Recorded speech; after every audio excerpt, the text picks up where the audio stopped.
Travel is a mindset in the sense that if you want to travel, then you can. When people associate the word travel, I think that there's a conception or a belief that it has to be far and expensive and you have to do, etc. Travel can be, for example, today, here to Manhattan Beach, 20-minute drive. Oh my God, this is amazing. Look at the beach. Look at this coffee shop. Look at this library. Look at the restaurant. Did you know that this comedy store has been here for 30 years and it's owned by a small family, etc., etc.? This is travel.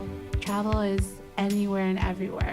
And for me, it's the mindset. If you think if you're not traveling based on a fear, whether that's time or money, I don't buy it. Because you can walk outside your door, walk in your own neighborhood, talk to the local business owners, talk to your neighbor, you know what I mean? Just talk. That's traveling. And it's free. Go to the park. If you don't have time, you don't want it bad enough, because get up earlier, go to bed earlier, go to bed late. Make time. Welcome to the Amani Experience Podcast. In this podcast, you will experience wisdom, advice, and stories from creatives all over the world. Your host is Amani Roberts, who is a DJ, music producer, professor, avid book reader, and developing salsa dancer. On the show, we love to share the stories of creative professionals, especially people who've gone from the corporate life to the creative life. Once again, welcome to the Amani Experience Podcast. Welcome to episode 43 of the Amani Experience Podcast. For this episode, we have Jeannette Ceja with us. She is a travel writer, a travel extraordinaire. I really enjoyed my chat with Jeannette. 3 things that really stood out was she told some great travel stories, including her trip to Brazil for the World Cup. She also talked about how travel is a mindset. I really love her perspective on that, so make sure you pay attention to that. Also really enjoyed how she shared her self-love practice, and that's evident if you ever meet her. So I really hope you enjoy this interview. I did. Remember to give us a review on iTunes. Give us a rating as well. Thank you very much for listening. We got an exciting show coming up for our episode 50 anniversary, so I'm excited to share that with you. All right, it's time to get to the show. Enjoy. Our guest today is a bilingual travel journalist and travel host with over 5 years of experience on the red carpet. She has interviewed countless celebrities, athletes, politicians, and travel experts, including Anthony Bourdain, Samantha Brown, Pauline Frommer, and Rick Steves. Founder of Jet Set with Jeannette, she combined her love of media and travel into an internationally recognized brand. Her work has appeared in television, magazines, and newspapers around the nation. Our guest graduated with a Bachelor of Arts degree in journalism from Belmont University and UCLA's Professional Producing Program for Film and Television. Recently, she accepted an assignment to cover travel stories in Spanish for the station Univision 42 Nashville.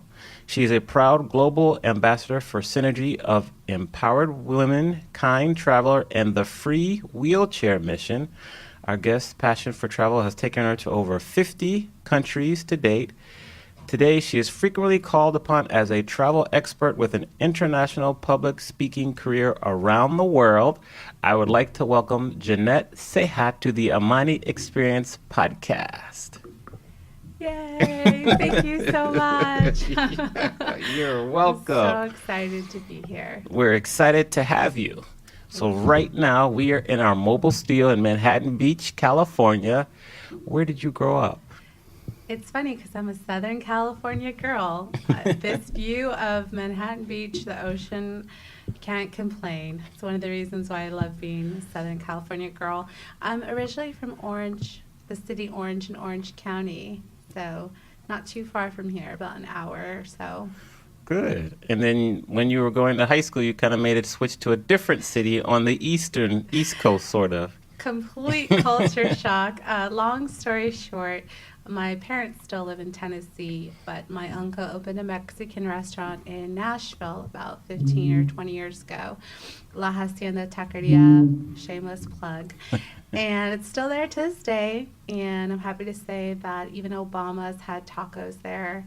It's really good. It's, Cinderella story, small, started with nothing and grew, 15, 20 years later, feeding one of the presidents of the United States.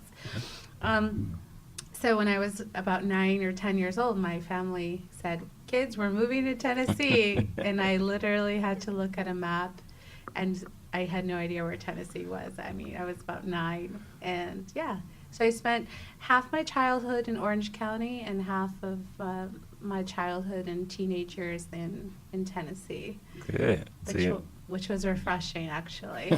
Why? Why do you say it was refreshing?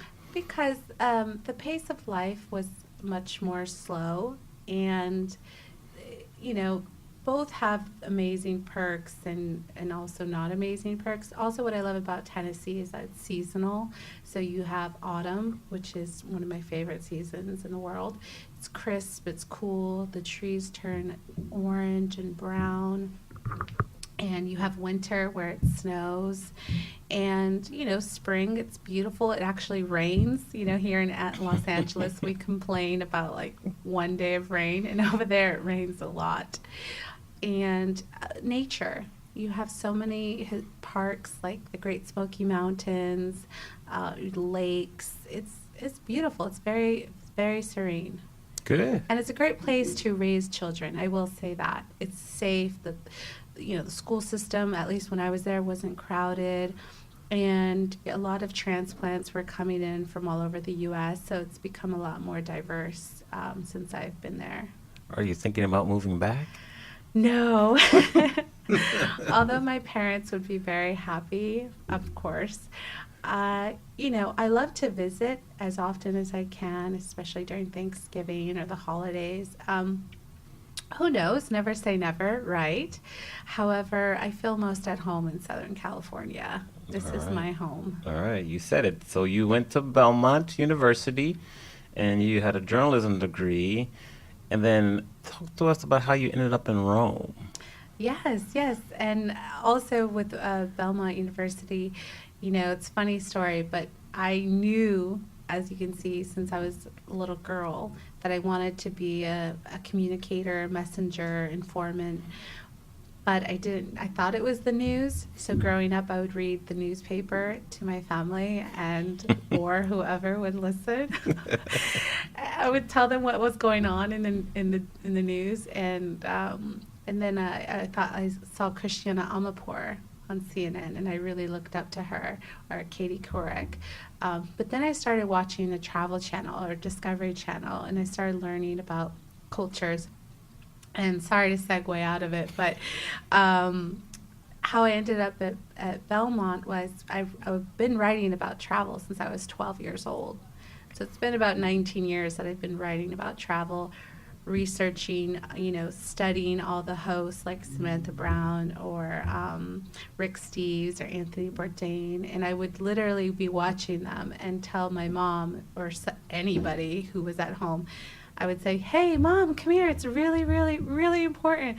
And she's doing something actually important, and she would come. She'd think, what's wrong? And I'd be like, "I want to be her."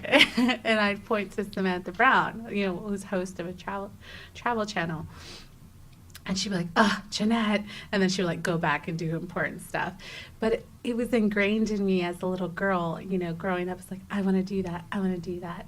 And so when I realized journalism was a way to be a storyteller, just to share stories, and it involved my passion for writing, communication, uniting people, it was nothing else I would have done, right? So being in Tennessee, being, Nashville and Belmont University, it's a small school to this day, liberal arts school, but their journalism program was all about convergence. So they taught broadcast, online, radio, and TV. So we had to do everything. We had to go film, interview, edit, post online, do a radio show, write for the newspaper.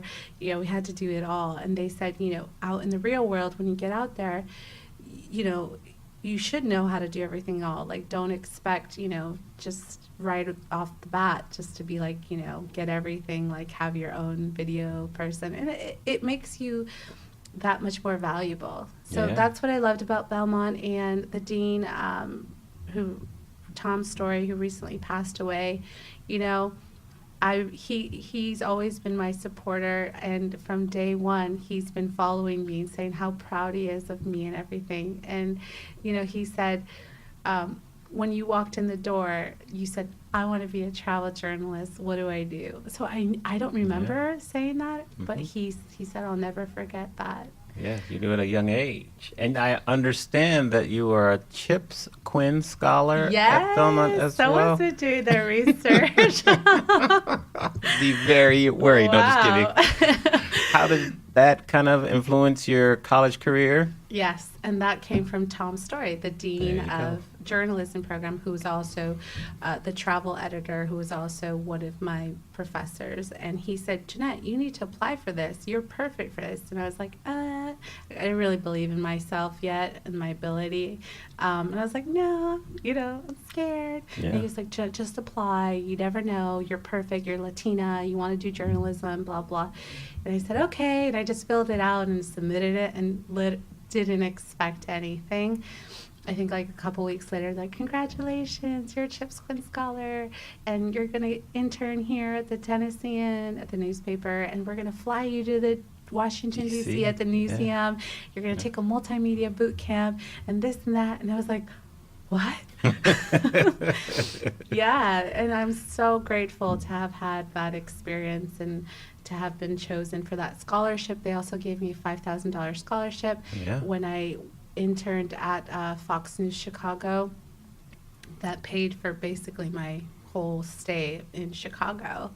Again, because another one of my professors, Dr. Saburo Bennett, she believed in me this is the thing, sometimes, other people can see your worth or your potential, and you don't see it or you don't know it yet, but there's something that they see it, I don't know, it's hard to explain. Yes, I understand completely. But all my professors, like, from day one were like, you're going to do something, like, we believe in you. And I was like, I'm scared. but the passion, the why is so much bigger than myself. Right. So maybe because, especially when I talk about travel, they're like, oh, okay, we get it. You love to travel. Like, pump the brakes. So that was a really rare scholarship to get. They don't give that out to anyone. So congratulations on that. Thank you. And then, so you're in Rome in around the 2012 time frame. And then talk to us about Rome and working at Fox Sports and how, then somehow you ended up in another continent. So kind of fill us in real quick and we'll keep going. Totally. I will fill you in really quick. And funny story is my family, they keep, they get it now. Like 19 years later, that like, okay, we get it. You love to travel. We will leave you alone. Like, but at the time I was about 2009, I ended up getting a part-time job at Fox Sports here in Los Angeles in the soccer department. Thank God that I grew up watching soccer, also known as football. You can say football. Also known as football everywhere around the world, with my father and my brother growing up watching, the Mexican League, UEFA Champions, the World Cup. I mean, this is our huge, in Mexico, like, it's the sport, and I grew up watching it. So long story short, I somehow ended up getting an interview at Fox Sports. Somehow it was for soccer. And I passed all 3 interviews. They were like surprised that a girly girl like me in like dresses and heels, but I know soccer, I know football. And so they're like, done. They gave me the job. The part-time became full-time.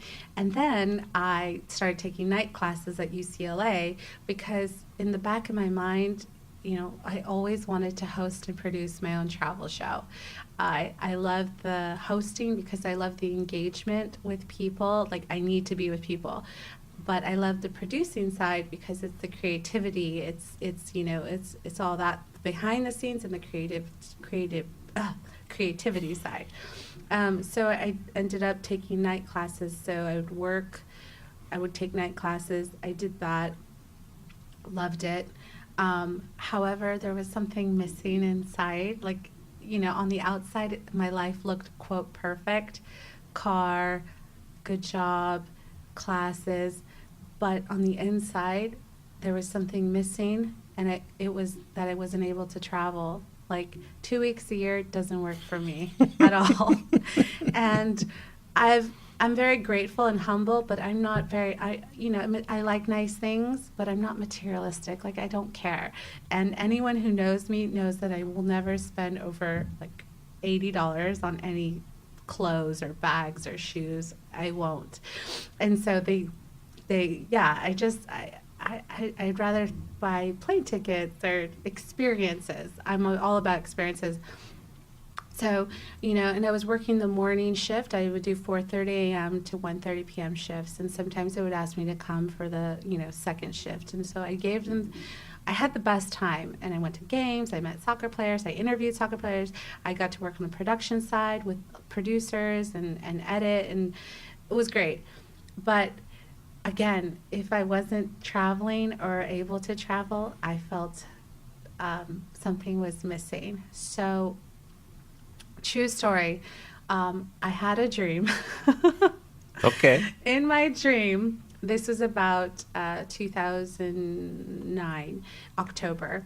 I had a dream, and it was right before I had to wake up and do my 4:30 a.m. shift. I had a dream I was walking the cobble steps of Rome, Italy, and it was so real, and I was like, oh, I'm so happy to be here. And then, boom, I wake up, and I'm like, oh no. And then those dreams where you try to pretend to go back to sleep because you're just I was forcing myself to go back to sleep. Couldn't do it. And then I got up, I put my big girl pants on, and I drove to Fox. It was about 4:30 a.m. They had a board with all the games that we'd be working on, so I was going to work with a producer. His name is Anthony. He's still there, I think, to this day, who I absolutely think is awesome. And it was the game Roma versus some other Italian team. It's Serie A, so yeah. the Italian league. And I remember being like, oh, that's funny. I just had a dream. Oh, well. And so then I go into one of the rooms waiting for the producer. The game's going to start. And I see Anthony walking the hallways, like here, just looking for the room where we're going to work in. And I start screaming. I go, Anthony! Anthony! And he's looking. He can hear, but he can't see me. And I see him, like, clear as day. I'm like, Anthony! Anthony! And he's, like, looking around. He's going crazy, right? Right. And then, true story, he goes, God. Funny. Legit. I was dying laughing because he thought it was, at the end of the day, God talking. Anyways, I was like, Anthony, it's me. It's not God. But, anyways, we're covering the game, and I tell Anthony, I'm like, Anthony, it's funny because I had a dream. And he's like, cares but doesn't care. And I'm like, I want to be there. I don't want to be here. He's like, yes, Jeannette, let's talk after the game. And I was like, okay. Later that day was about 10 a.m. and when people started coming for like the real-time work shift, and I remember going to the coffee room and making a coffee, and there was a little TV with a National Geographic logo, and I remember like turning it up because I couldn't hear it, and I was like, oh, I love National Geographic, and listening, and I'm like, I wonder what the episode is on. Any guesses? Rome. I was like, oh my God. Third thing in one morning about Rome, right? So again, I'm like, oh, this is just a coincidence. Like, how? No. And then I go, one of my bosses, the production manager, he's like, here's this beach soccer volleyball game. You need to watch it and find out where we can make cuts and so we can air it tonight. And I was like, okay. And so I'm watching this game, super boring, and I'm like making, where we're going to edit it later. And then the last thing on the beach soccer volleyball tournament is video of Rome, and it's like Rome, and it's like, see you in Rome next summer, May 2010 or something. And I was like, okay, God, universe, higher sphere. It's like, I get it. I need to go to Rome. Four like signs or yeah. to me, like Rome. And so that day or that night, I started planning a move to Rome, and it was for me too, like, because I had been wanting to do it for a while, like at least a year, because I was just living to work for years, like get up, work some more, go home and sleep. Like for almost 3 years, I was doing it, and I had a real serious conversation with my boss. I was like, when will I move up from this position or get better hours or, whatever? And he said 5 years. And, based on seniority, because it's a big company at that time, to be fair, that's what I would have to work. And I said, okay, that's all I needed to know. I was like, I'm out.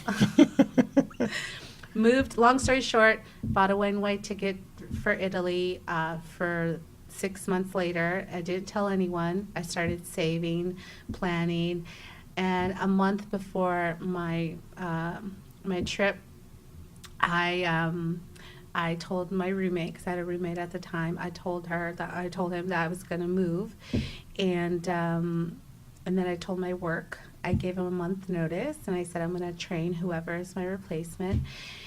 And 2 weeks then I told my family. Which Save the best for last. Oh my gosh. Which was a conversation with my mother, was like, hey Mom, so I quit my job. You quit your job?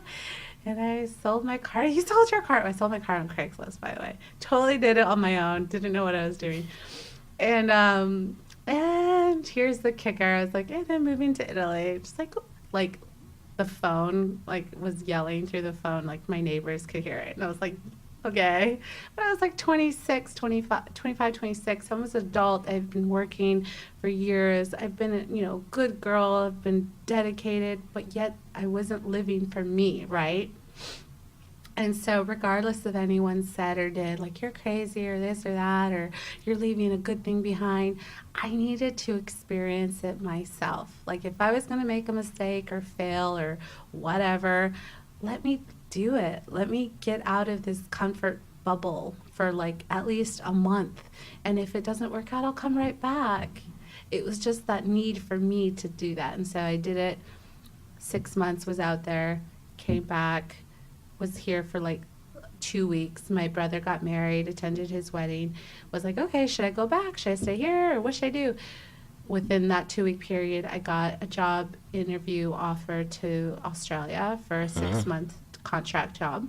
Okay. I was like, oh, this is perfect. So I went to Australia. Right. Again, my family, my mother was like, why do you have to leave so far from us? Don't you love us? Like, why? It's so far. I was like, Mom, this isn't about anyone but me. It's like, I'm single. I don't have anything, commitments. I was like, let me live. Let me experience. Like, I want to see the world. I want to experience living abroad. And I took it.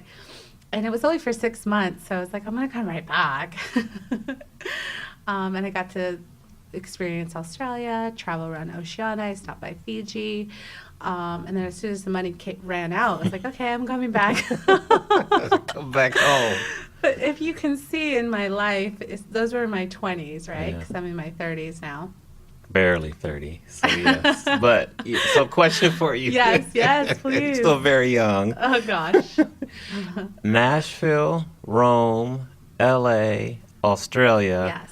Where is your favorite place that you've lived so far? And California, well, I love Southern California. This is home. But second best, Italy. Got it. I've been about 8 times. And I actually forgot to say I did a study abroad in Sicily, Italy. So, woohoo, I did that. I love Italy because, it's besides the food and the nature and the history. I love how the family is. They're all about family, just like in my Mexican heritage that we're all about family. We use literally any excuse to get together. Oh, it's Friday and you're breathing. You want to have dinner and celebrate? Sure. You know what I mean? Oh, you graduated 3rd grade. Let's have a huge party for you. Oh, you graduated, 4th grade. Like anything, we can find an excuse. We celebrate. That's what we love. And we don't, when I go to Mexico, for example, or even when I go to Italy, I'm I'm sure it is here in the U.S., but I feel it more when I go abroad, that people love to work to live, but they don't live to work. Well said. Yeah. So if I met Jeannette in the elevator and I got like 15, 20 seconds, I say, Ooh. okay, tell me about Jeannette, how would you summarize yourself? Wow, what a great question. Okay, 15 seconds. 15 seconds. Start now. I'm a visionary. I love people. I love to travel, and I want to make a big contribution to this world, a legacy that's bigger than myself, and I just want to shed love and light everywhere I go. Okay. I would maybe stay in the elevator and want to learn more. So, well done. Bam. What, in your opinion, what's important for creative professionals such as yourself and myself? What's important for us to succeed in today's business environment? Wow, what a great question. First, and this is what I've learned firsthand, is that, and it's so cliche, but it's so true, you have to believe in yourself. You have to believe that you are worthy. Like, worthiness, I think, is a major issue that I've still been overcoming. But believe in a vision. Like, what is the vision? Like, also, it has to be bigger than yourself. For example, I want to be a travel host or, travel in the industry, but it's far bigger than myself. Like, I've never been the one to seek fame or money ever. For me, it's never been about that. I honestly just want to share with everyone about how big and beautiful this world is. And so that's been my why since I was born. Like, it's never changed. And what I think for other artistic entrepreneurs out there is everyone has a talent and everyone has a gift to share with this world. It's just finding what it is for them and their why, because the why is so important. And I'll tell you why.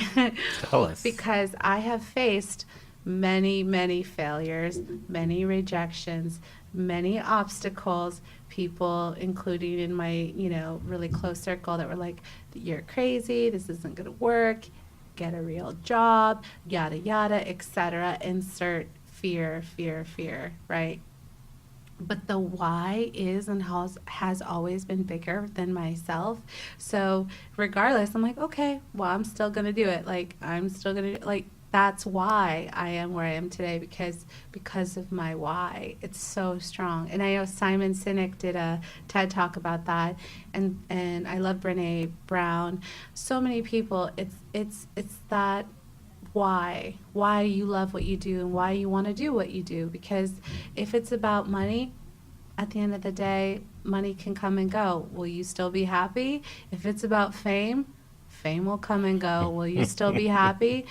If it's about contributing and adding value to this world and hopefully making an impact and inspiration for someone, then that is the gift that keeps giving, right? Right. For me, that's my why. And So that's why I tell people, like entrepreneurs or anyone, find what you love, what you're passionate about, work on your skill set every day. No one is born, an expert. We're all beginners, and we all have this clean slate. That's why I don't believe in excuses. I don't believe in it. Like, if someone is not where they want to be, they don't want it bad enough, because we all have the same 24 hours, right? Yeah. And we each have time and access to internet, to books. We're at a library, to information, to improve our skill set. And then, I personally, I meditate every day, and that's helped me in every aspect of my life.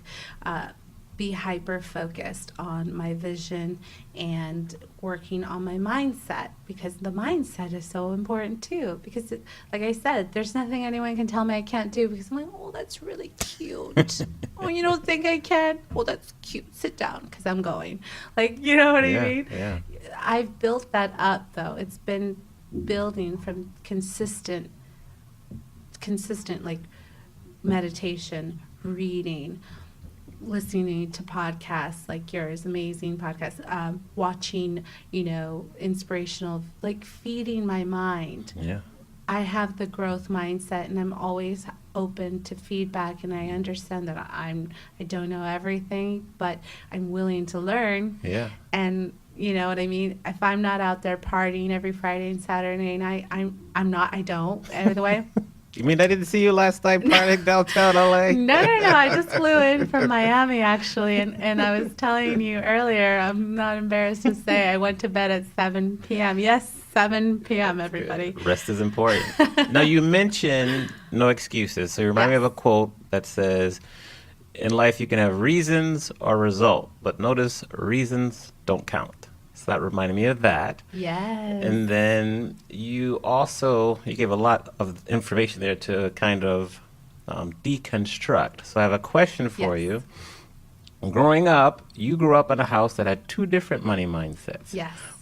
Abundance and scarcity. How have you been able to continue to maintain your self-worth, which you mentioned before as well, and live more in the abundance mindset? Gosh, such great questions. I love it. It's true. I grew up with parents that each had a different mindset about money, and for me, it was learning on my own, because for me, intrinsically, the reason why I love to travel and the reason why I love to be a journalist, the reason, etc., is because it's my way of giving my talent and sharing and my light, right? And even in school, though, I remember one professor would say, okay, are you sure you want to be a journalist? Are you sure? Because, statistically, they don't make a lot of money, especially right off the bat. I think my first job offer at a TV station was in Fargo, North Dakota. And I think it was like for $12,000, and this was back in 2008 or something. Not too long ago. Not too long ago. And I remember clearly telling the professor, thank you, I'm not doing this for the money. If it were about the money, I would go into another profession, and trust me, I would do something else. So did you go to North Dakota? No. I actually turned down the job because I wanted to be back in Southern California. Okay. So that's when I moved back to Southern California. However, the abundance is realizing what being wealthy is to me, and the difference between being rich and being wealthy. And I think that all comes to gratitude, being grateful, because even, going to Mexico City every summer, my parents would send us. We were exposed to poverty that was much more in your face, for example.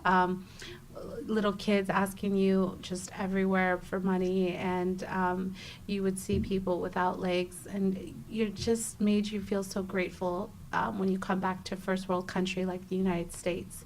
And I never have to do that in my life. And just being grateful for having a free education in the public school system, that was amazing.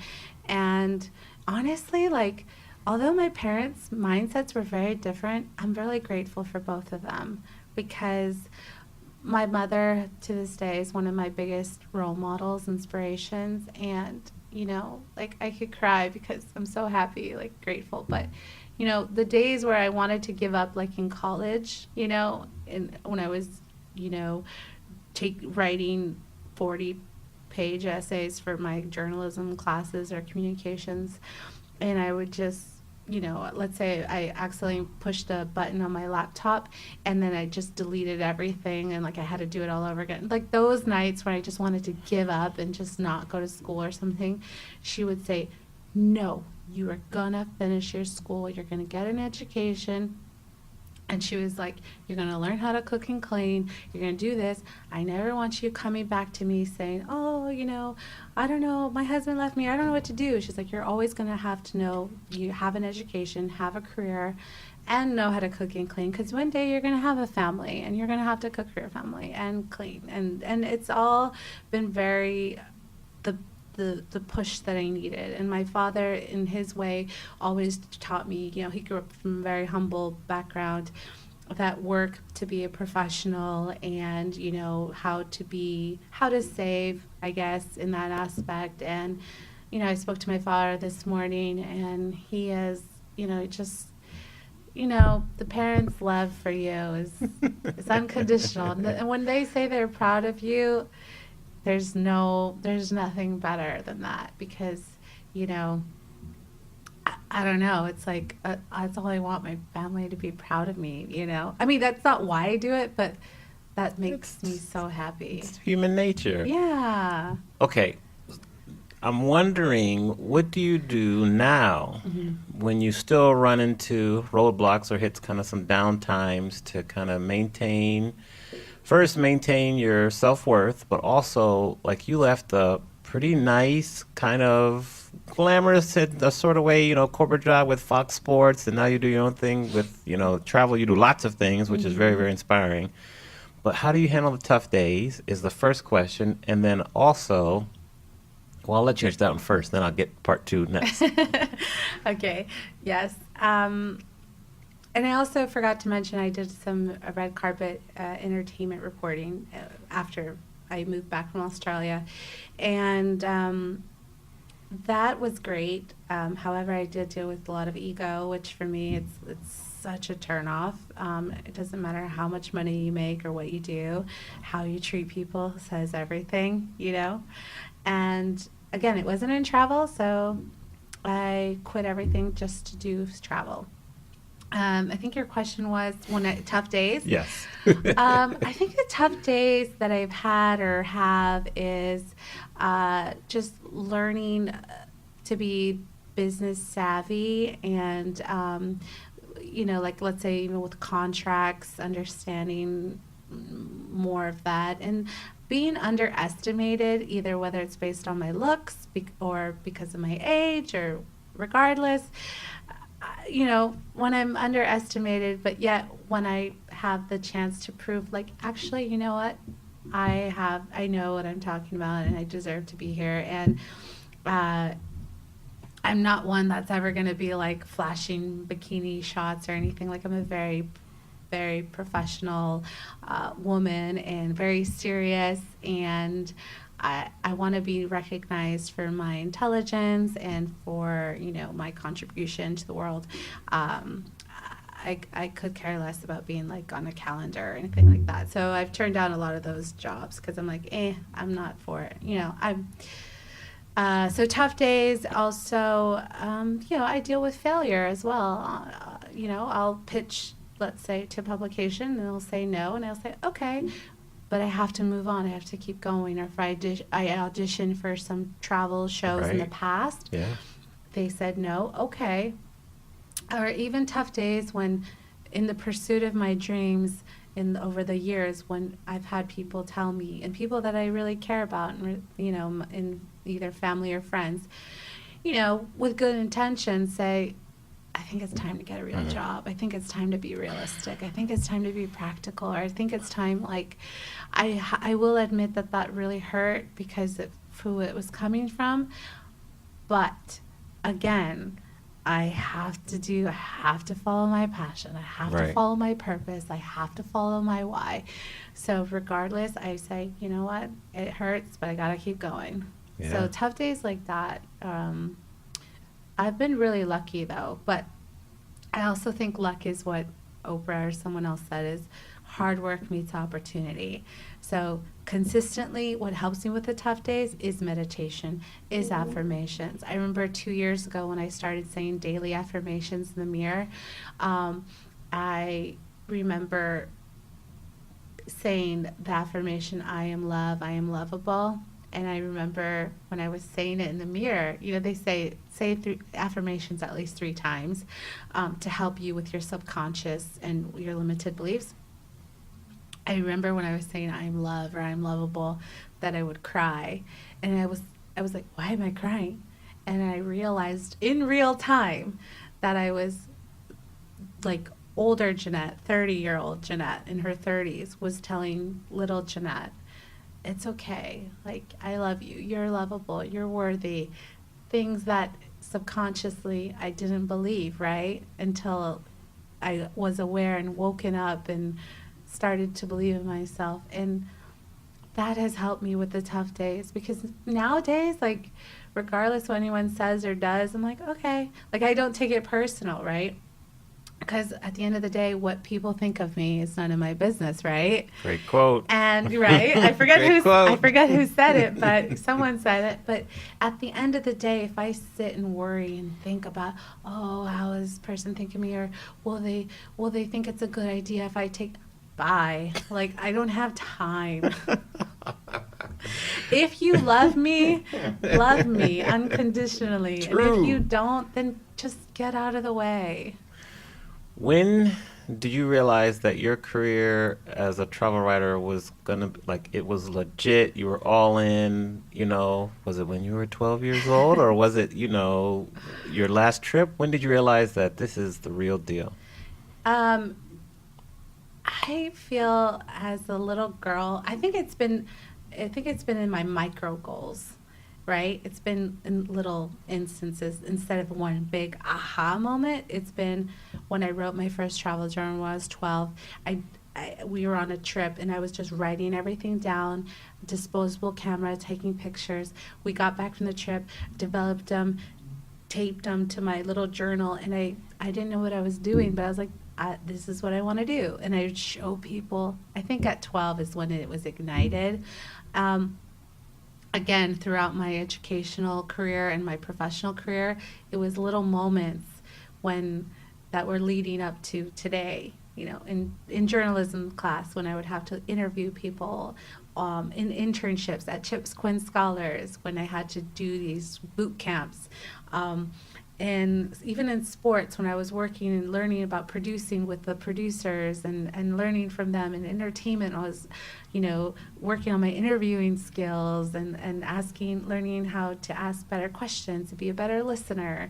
And in Toastmasters, I did Toastmasters all last year, public speaking, and to become a better public speaker. And I think last year was really pivotal, my aha moment, because it was finally combining everything, everything, including my self-love, self-worth, because I had been working on that consistently for 2 years. And I think for me, it was also getting out of a really toxic relationship 2 years prior that catapulted me to self-love. Because sometimes they say, if you don't learn the lesson, then you get a different teacher, but the same lesson. And so for me, at that time, I was attracting, people who didn't love themselves as much either, or whatever. So it catapulted me. It was a catalyst to self-love. So I'm grateful, because I feel like the foundation of success, of wealth, of abundance, of anything is self-love.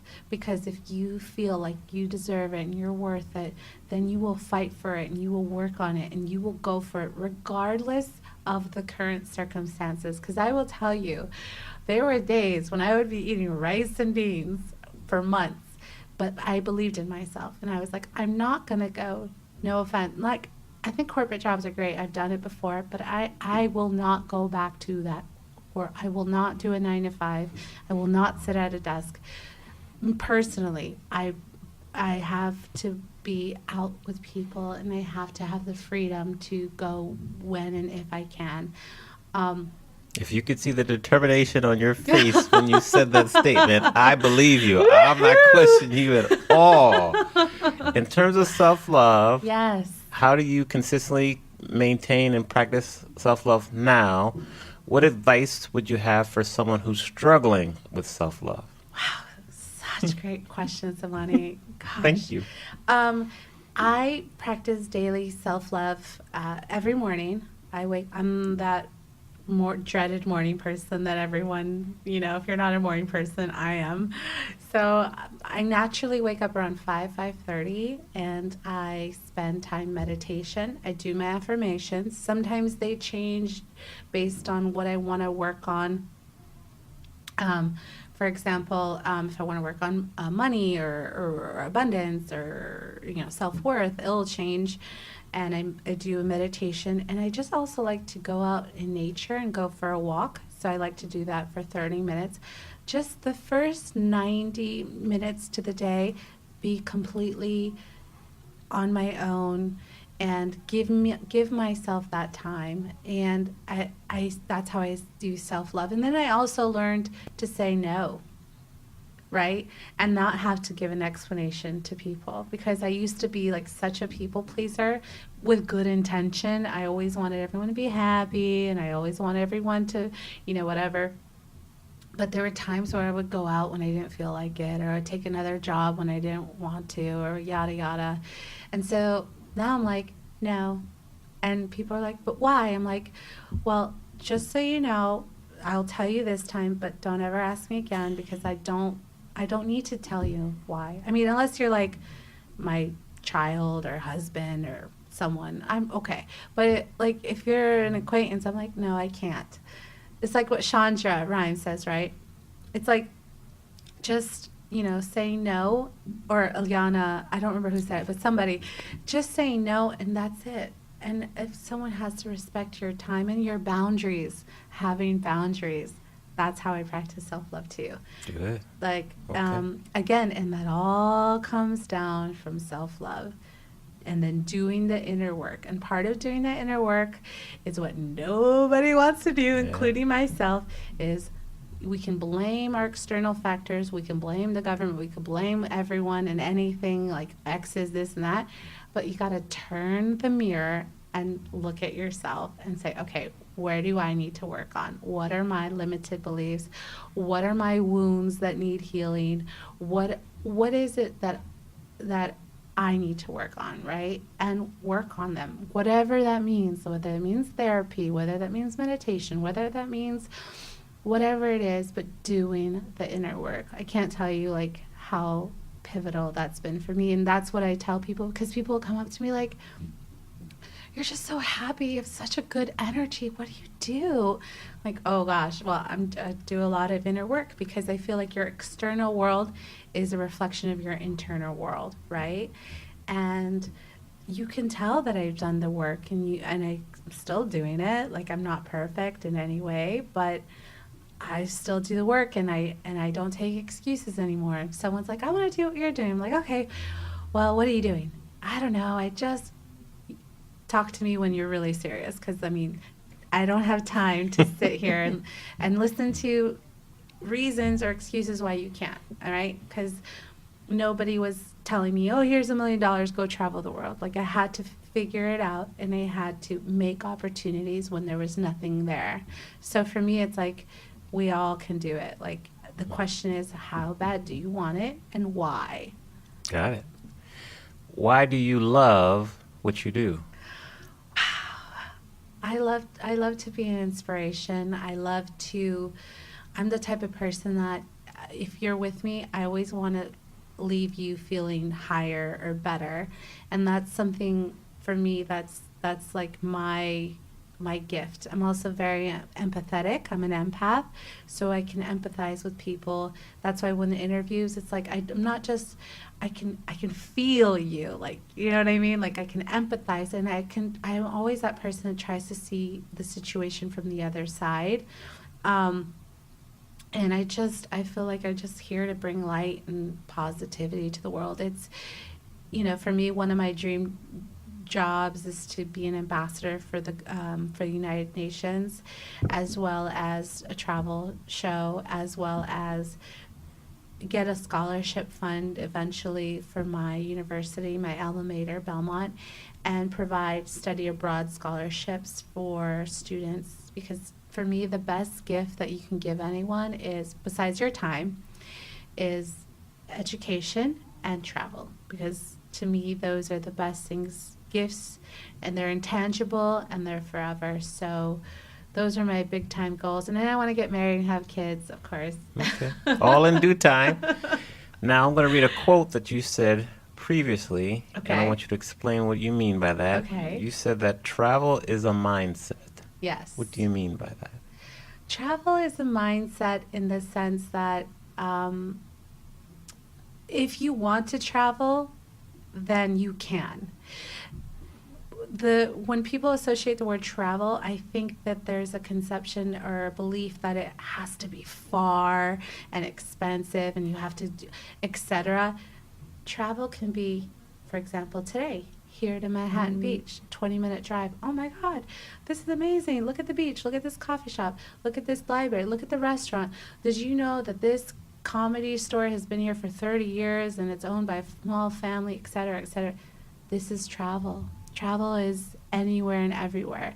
And for me, it's the mindset. If you think if you're not traveling based on a fear, whether that's time or money, I don't buy it, because you can walk outside your door, walk in your own neighborhood, talk to the local business owners, talk to your neighbor, you know what I mean? Just talk. That's traveling.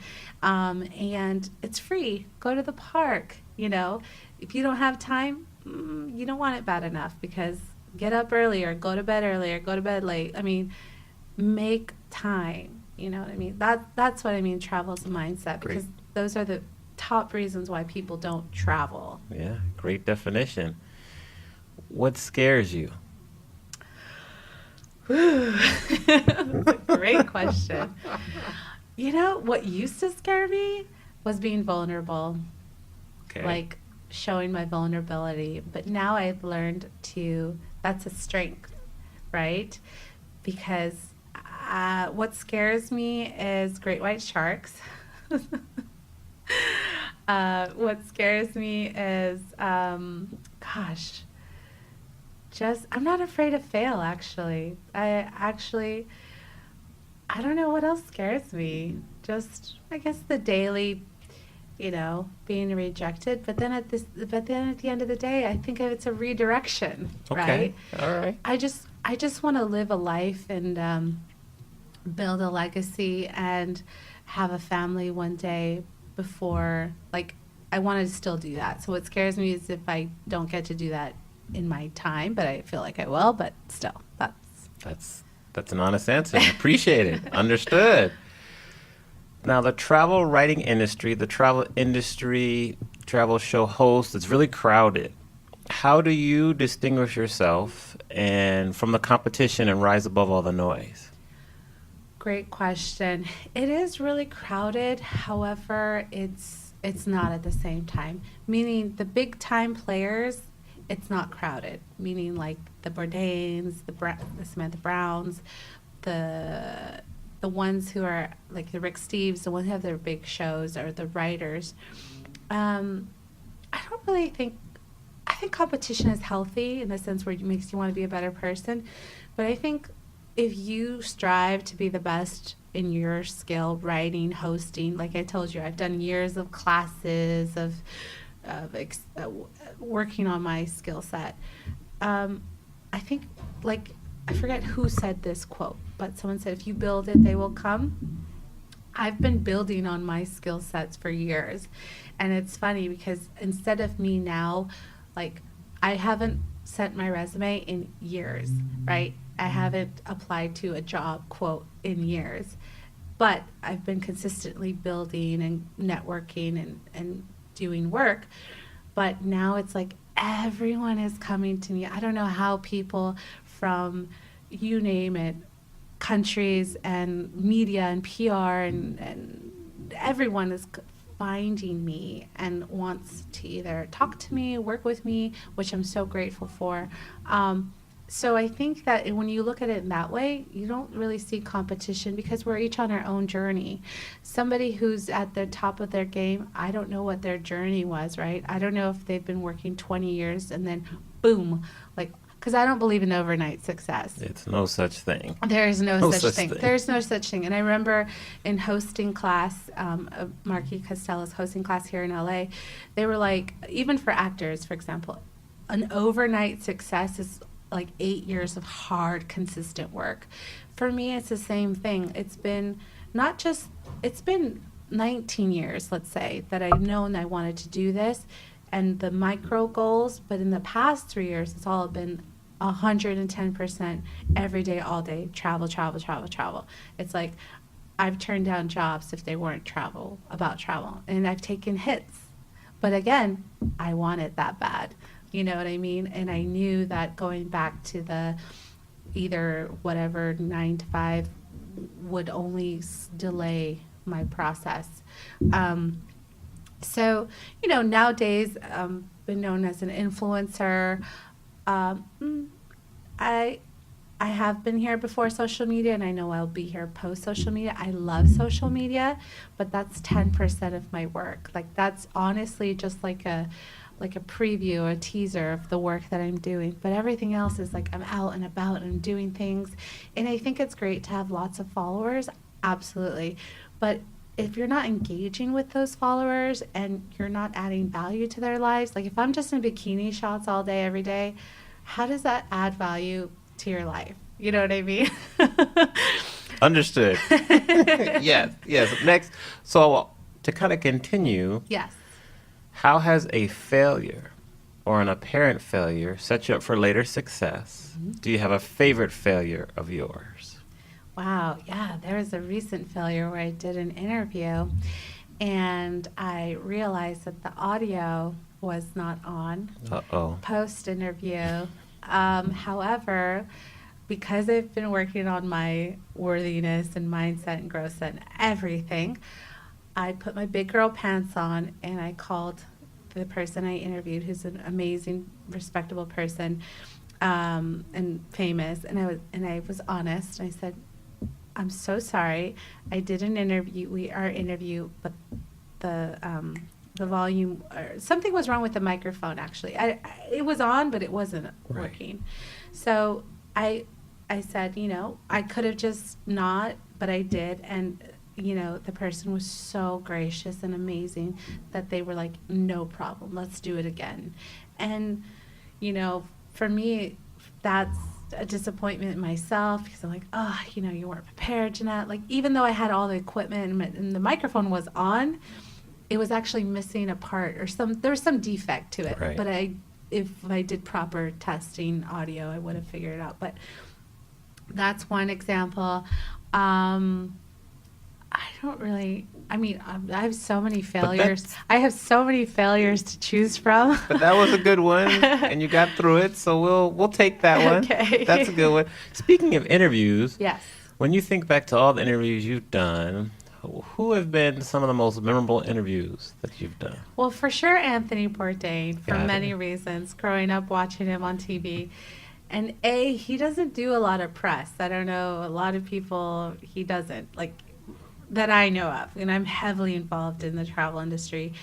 And at that time, years ago when I interviewed him, the only reason why he was doing press was because he was a producer on a film documentary about chefs, and he was executive producer. So it was at the Tribeca Film Festival. Okay. So he had to do press. And being a New Yorker and in Tribeca, they flew me just to do this interview here from Los Angeles. And even if they didn't fly me and nobody wanted me to cover it, I was like, I'm going to go and I'm just going to stand outside the red carpet and be like this weirdo. But like, I'm like such a fan of Bourdain, and gratefully I was there. And I remember that day I was so nervous before the red carpet, and it was just me solo. And I was like one of the only, like everyone was New York press, like all the New Yorkers, and I was in the middle of the press line, and I remember being so nervous, and they're like, are you okay? I'm like, you just don't understand, like, this dream. And they're like, go ahead, go in front of me. So they all let me go in front of them just so I could do it and get it over with. And I remember he walked on the red carpet. He was taking photos with photographers first, and I was like, I don't get starstruck, like, at all, right? Like, even when I was in entertainment reporting, I've interviewed amazing people like Jim Carrey, athletes, politicians, like you name them. I've interviewed everyone. And I never get starstruck. But if they're in the travel industry, I get starstruck. Like Samantha Brown, Anthony Bourdain. So I remember being like, oh my God, I can't breathe. I'm so nervous. What if he doesn't talk to me? And I remember, like, I was like, he's so hot. Because it's funny, me, my mother, and my niece who's in college, we all grew up watching him, and we're all different, like, age ranges. My niece is in college. She's at Berkeley. Go, Tiffany. And my mom and me, we all grew up watching him. We're all like, oh, he's so attractive and, like, all this stuff. No matter how old he is, I still think he's attractive because of who he is, you know. Anyways, long story short, he came to me and I was like, before the interview, I did the cliche, like, I'm such a fan, but like really, truly, like for 15 years, nonstop fan. He was so nice, and I was like, oh, so besides your jitsu boxing, besides, you know, your film, besides your show and your cooking, your book, and I was like, what else do you like to do? And he was like, wow, you really know me. I'm like, yeah, I really know you. Like, he was surprised that like I knew so much about him. But again, that was one of the highlights of my career, was Good. Anthony Bourdain. Recently interviewed Pauline Frommer, who's just so amazing. Samantha Brown, who's like one of my role models in the travel industry. Also Jim Carrey, because, you know, and Jim Carrey, especially where he is right now, his mindset and everything. And I don't know, it was back when he was filming Dumb and Dumber 2, but I remember his story on Oprah about when he came to LA and he wrote himself a check Yes, for $10 million, and he was living in his car, but yet he would go to Mulholland Drive and visualize and visualize. His story helped me too with, you know, if you see my place, you'll see a wall full of goals and affirmations. And I also talk about vision boards because I also host vision board parties, because if people don't know what they want, then how can they get it, right? It's like going to a restaurant saying, I'm hungry, give me whatever you have. The waitress will be like, well, there's just 1,000 options. You need to tell me more. Okay, I want a burger. Okay, she comes, she brings you a burger. Oh, but I want it well done. I want no onions. I want it cut in half, yada, yada. And the waitress, whether that's universe, God, whoever it is for you, they'll say, well, you didn't say that. You just said I want a burger, so I'm just giving you a burger. So I think with vision boards and being clear about what you want, eventually you're gonna get it. You know what I mean? So Jim Carrey, I'll never forget that story, and that really inspired me. So having the chance to even talk to him was amazing. Great story. Now, how do you handle your critics? Because as you're getting to be more popular and more in not the scene, but just more out there, more visible, Right. the number of haters and critics increase. How do you handle them? And I'm interested to see your response based on your nice perspective on life, so your mindset. So talk to us. Knock on wood. Honestly, I haven't dealt with a lot of haters. I will be honest. Here and there, maybe like, it's more some stage 5 stalkers kind of cases, where that's my recent experience, where I've had to like unfortunately block some people because it got to the point where it was really uncomfortable. Honestly, I think it's hard for people to not like me. I love the confidence. It's coming from a very humble place, because I want to help and I want to be inspiration. I don't look at like another woman or someone doing the same thing as me and be like, oh, you're my competition. I say, oh, that's wonderful. Like, bravo, good for you. Like, if I can help you, let me know, blah, blah, blah. Like, that's my mindset, right? I've gotten some reaction from that, let's say, from people or women or whatever. They're like, but why? Or like, you know what I mean? It's a hard concept. Is there an ulterior motive? Yeah, it's a hard concept to put your head around. And I get that, but my mindset is like abundance, abundance, abundance. It's not scarcity. It's not like, oh, if you take that job, then you're taking it away from me. And if you do that, you do that. And so honestly, knock on wood, it's like I don't, at least in my face, I don't experience like haters or trolls or whatever. Enjoy it. I'm not saying that it's not happen or it won't happen. I mean, again, I love this quote, and you could tell that I read and listen to a lot of, TED Talks and podcasts by Brene Brown. If you're not out there in the arena, kicking ass, then, don't criticize, right? Because I'm out there and I'm in the public eye now more than ever, but I'm trying. I'm making an effort. I'm getting out there. Maybe I'm failing, making mistakes, but I'm out there. Like, for me, I want it that bad. So if you're watching from a from the stands when you want to do it, but you're not out there doing it, that's not that. I can't do anything for you. Like, I can help you, I can lead you to the water, I can inspire you, I can, hopefully be a role model, but at the end of the day, you have to want it bad enough. Because for me, again, I've dealt with so much to get to where I am, and I still want to do it. Good. Tell us about the darkest time in your life, how you got through that, and what did you learn from that experience? Wow, such great questions. Honestly, I think the darkest part of my personal life was when somebody in my family was killed tragically, and it was like a small gang in Tennessee who followed. It was completely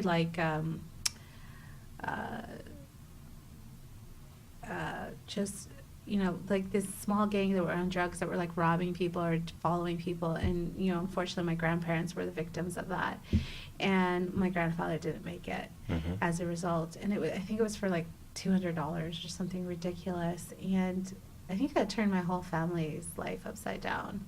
And the reality of how, I don't think money is evil, but I think what people can do for money can be dark and evil. So it really was a shock to see what somebody could do for money or drugs to innocent people, like elderly. And, as a result, because of that, my grandfather didn't make it. And that was probably one of the darkest moments in my life, because even up until then, no one had passed away in my life. And someone to pass away that tragically over nothing, and, that's probably one of the darkest moments in my life. And what did you learn from that experience, and how did you get through it? I learned the reality that there is dark in this world. I learned that, unfortunately, there's dangerous people and people that will do horrible things for whatever reason. And I learned to always say I love you to people you love, because we never know. I was staying with my father because my parents are divorced, and I would spend the weekends with him, and I was staying with my father. And I just remember how his life was turned up, because it was his father. His life was turned upside down. And also just how important every day is, right? Because we never know, anywhere, anytime. So I tried to be, tell everyone I love them, forgive them, whoever, whatever, not hold grudges. And I'm not one to be flashy or anything anyways, but I just realized that there are some people out there that unfortunately do horrible things for materials or for drugs or whatever. I mean, it's just, they're everywhere. We can turn on the local news right now and something's happening. But I choose to believe that there's more good people in this world, and I choose to believe that there's more light than dark. That's what I choose to focus on, and hopefully that's what I keep attracting, because I've traveled a lot by myself to foreign countries where I don't know anything or anyone or the language, whether for work or, just on a layover. And thank God, knock on wood, I've always been protected. And it's funny because my family makes fun that they say sometimes I'm kind of ditzy or, all in fun. Sometimes I do. I'm looking for the keys and they're in my hand, or, things like that. Or I'm looking for my glasses and they're on my head.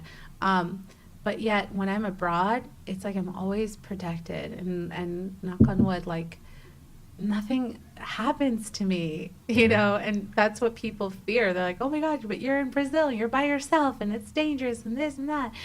Yet the opposite. I have the best experiences. I'm, having wine with the World Cup, ESPN crew at the Marriott while watching a game and waiting for my phone to charge. True story. Or I'm in Brazil alone in Rio, and the taxi driver is charging my phone. We're talking, drops me off to where the Christ Redeemer statue is. He says, okay, you're gonna wait 2 hours in line, this and that, and he drops me off, and I pay him, and I'm so happy and excited. And then I realized that I left my cell phone charging in a taxi in Rio de Janeiro on my second day alone as a woman traveler. And I was just contemplating, oh my gosh, what am I going to do? You know, my mom was like, message me every night. I don't care if you're 100. I want to make sure you're okay. And just had that. Guess what? The taxi driver, true story, came back like 30 minutes later to where he dropped me off, and because I was in that 2-hour line, and looked for me and brought me my cell phone with the charger hanging down, and wouldn't accept any money or anything for me, right? Things like that happen when I'm abroad. Third thing, when I went to Brazil during the World Cup, right, alone. I was there too. Oh my God, amazing. Yes. Well, I went by myself, right, because I asked about 40 people to come. No one could come. So I was like, all right, I'm going to go. I'm going to go by myself. People are like, ah. Again, follow your path, passion, right? Right. And long story short, I was in line same day for the Christ the Redeemer. I had got my cell phone. I was in line to go back home, actually, though, not to go in. And you have to wait in tons and tons of lines because World Cup, it was like there was no game that day, so it was even more crowded. And I remember like the guys in front of me were laughing or something. I was like, oh, what's so funny? Like, 'cause I was bored to death. Mm-hmm. And they were like American or something. And I was like, oh, you guys are American. How cool. And then one of them turned around like, yeah, you know, we just got here, yada, yada. And I was like, cool. And long story short, they're like, are you going to the game tomorrow? And I was like, no, it was the Germany versus France game in Maracana, July 4th. I'll never forget. Okay. And I was like, no, I only got one ticket to a game, and my game is in Salvador, so I have to take a flight out there in a couple days. They're like, oh, the guy was like, oh, well, I have an extra ticket. Are you interested? And I was like, what? I was like, because I had been looking for tickets to that game like in person and online, and they were like $5,000, ridiculous. And all these scams, you know, that were happening that I was terrified to get scammed. And I was like, are you serious? He's like, yeah. I was like, okay. I was like, how much is the ticket? He's like, it's $350. He's like, how much do you want for it? And I was like, can I give you $350? Like, can I give you a fair trade? He was like, all right. I was like, what? Like, we just did this in line at the Christ Redeemer. And mind you, we were with hundreds of football fans, like soccer fans, hundreds who would kill to get this ticket. So he's like, okay, let's meet at this coffee shop tomorrow. You know, I'll give you your ticket, you pay me, and we'll go to the game together. And I was like, okay.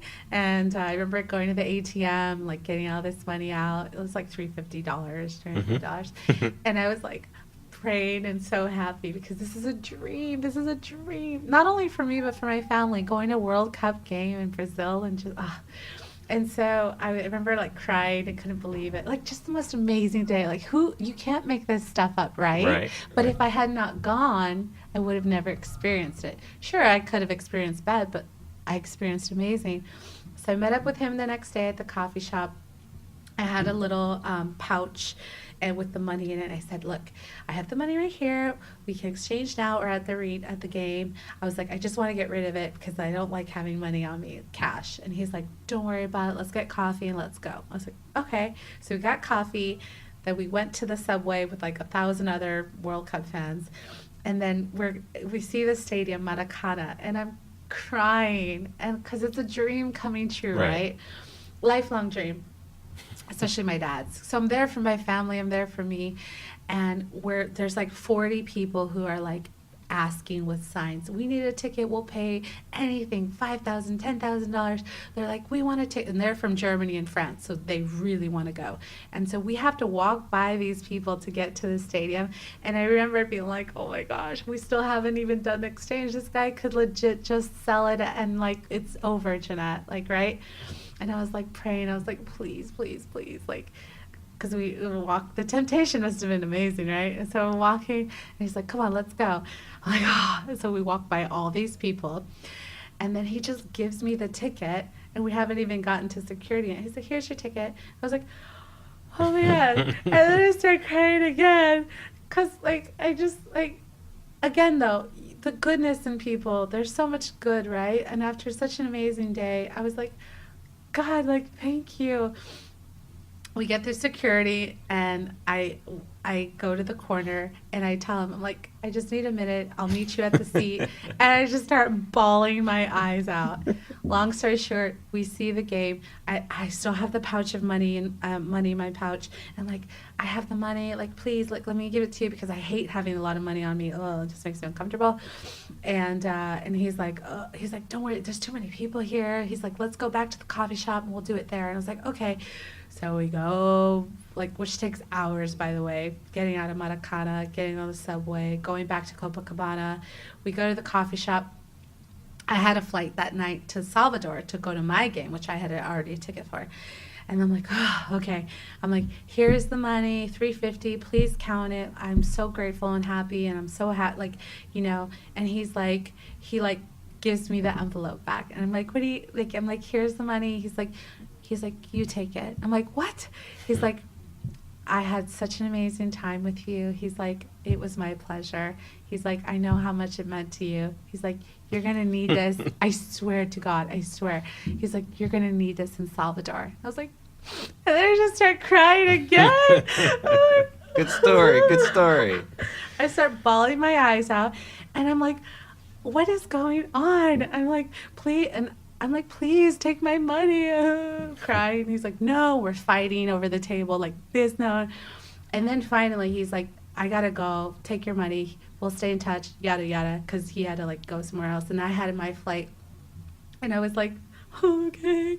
So I cry, and I go back. I get my luggage. I go to the airport. My night flight to Salvador. Watch my game. Make amazing friends. Things like that. That makes you see like there is some good out there. There's so much good. But again, I feel like I also attracted that to myself, right? Yeah. Because I really do believe what we put out comes back. Yes. Good. Now, when you were 21, take a deep breath. When you were 21, you were in Nashville, correct? I was 21. If I was still in college, yes, I was there. Probably. So we're going to sit down with 21-year-old Jeannette and give her some advice. Yes. What advice would you give your 21-year-old self? Wow. I would tell my 21-year-old self, love yourself. Like, love yourself. Love yourself more than anyone or anything can love you. The love that your parents, your brother, your sister, anyone outside of yourself has nothing to do with you. And you got to love yourself more, because what you can't give what you don't have.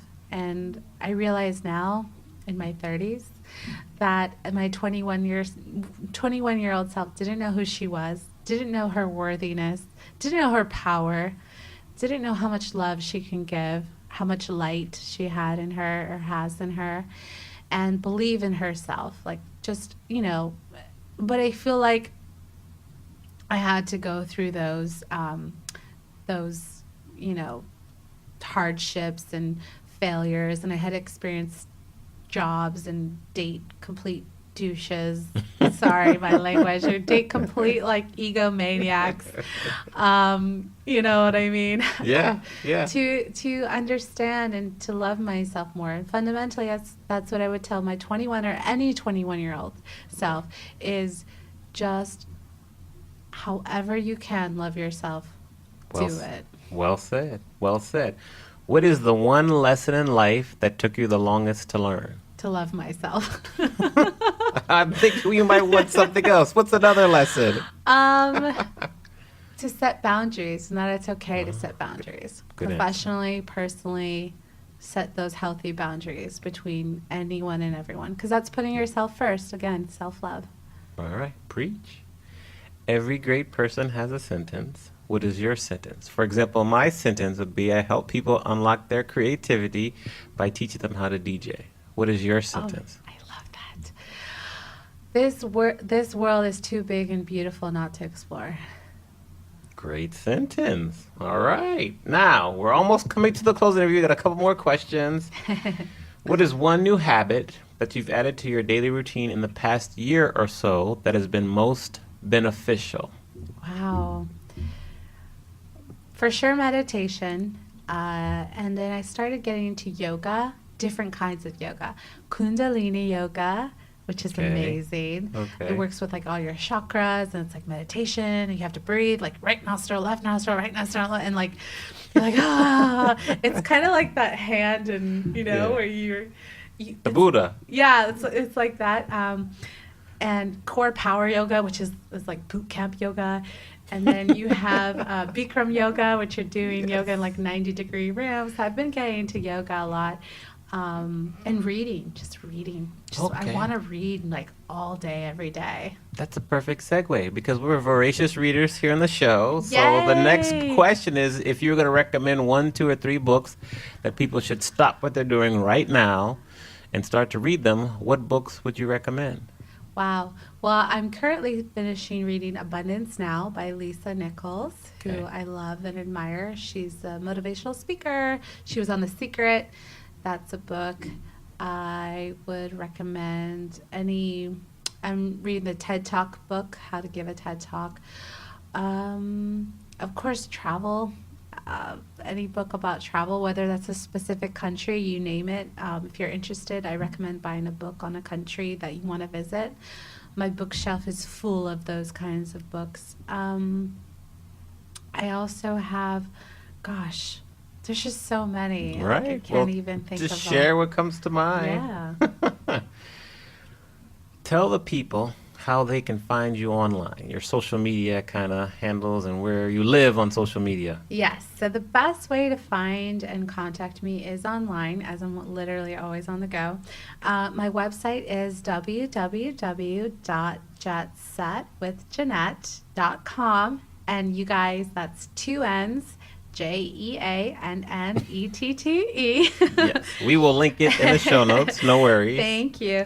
And my Instagram is Jet Set with Jeannette. My Twitter is just Jeannette Ceja because Jet Set with Jeannette didn't fit. And then also my Facebook. Or you can email me at Jeannette@JeannetteReports.com. Well done. So before I ask you the final question, I just want to say thank you very much for being an amazing guest. Your energy is wonderful. Your perspective on life for being so young is really refreshing. So keep doing what you're doing. It's obvious that, especially in the last 3 years, your career is kind of, blowing up, as they say, on a good way. So keep doing what you're doing and representing for, women and Latino women and just people. So keep it up. We let our guests sign off the show by giving any last-minute wisdom or kernels of advice. So I'll turn the microphone over to you, say thank you, and I'll let you take us home. Wow. Thank you so much. I'm so grateful. Likewise, if you guys are in the presence of Amani, his energy is electric and just contagious. So thank you for that and the opportunity to be here today. I would love to leave your amazing audience with just believe in yourself. Again, follow your passion, find out your why, and will you jet set with me? Great. Yes, we will. See you soon. Yay. All right. Bye-bye. Bye. Thank you for listening to the Amani Experience podcast. You can check out the show notes on amaniexperience.com/podcast. Please remember to leave us a review on the platform you are listening on and share this podcast with anyone who you feel would benefit from listening. See you soon on our next episode.